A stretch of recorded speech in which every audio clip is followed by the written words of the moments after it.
Bien, 25% de plus sur l'importation de l'acier et de l'aluminium. C'est ce que veut et c'est ce que va imposer Donald Trump à partir du 12 mars.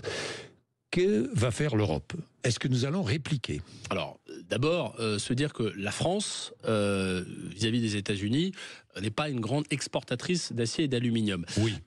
Mais effectivement, nous devons réagir en Européens. C'est aussi le Canada qui est un grand exportateur. Oui. Donc, nous avons besoin de réagir en Européens là-dessus. Effectivement, Donald Trump a une approche très agressive de la politique commerciale. Nous devons, dans un premier temps, riposter. Avant de négocier, il faut riposter. Ça, c'est un élément très important. Comment? Avec des tarifs douaniers qui vont s'appliquer à un certain nombre de produits. Sur quoi?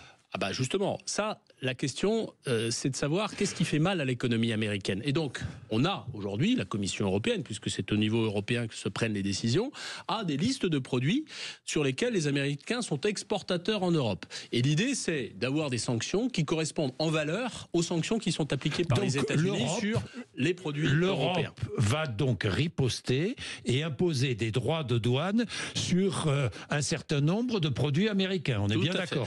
C'est exactement cela. Et d'ailleurs, la présidente de la Commission européenne l'a réaffirmé. Moi, je souhaite que cette riposte, elle soit claire, ce qui ne fait pas obstacle à ce que, dans un second temps, on négocie avec les Américains. Parce que, au fond, la guerre commerciale, ça ne sert personne, Jean-Jacques Bourdin. Ça ne sert personne. Ça va détruire des emplois aux États-Unis, ça va détruire des emplois en Europe. Donc, nous avons besoin, et on le sait, de discuter avec Trump. Trump, c'est quelqu'un qui est très transactionnel, qui aime bien faire des deals, on le sait. Et c'est probablement ça, d'ailleurs, qu'il cherche en menaçant d'appliquer des tarifs douaniers. Mais moi, ce que je dis, et je l'ai encore dit en Europe, c'est qu'il ne faut pas rentrer dans la discussion avec Trump en faisant des concessions préalables, et en disant, regardez, nous avons une offre à vous proposer, nous allons vous acheter, par exemple, plus de gaz, nous allons faire ci et cela. Nous devons d'abord affirmer la force de l'Europe. L'Europe, c'est 450 millions de consommateurs. C'est un marché dont les États-Unis ne peuvent pas se passer. Et donc, il faut affirmer ce rapport de force. Il faut être, je le disais tout à l'heure, moins naïf. Et l'Europe engage un rapport de force. Exactement. Il faut assumer ce rapport de force. Je le dis et je le redis.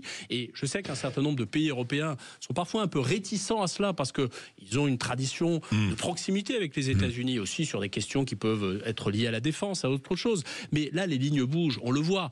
Les États-Unis sont un allié qui est plus incertain qu'il ne l'était il y a encore quelques mois. Et donc, il faut que ça nous amène à réagir en Européens.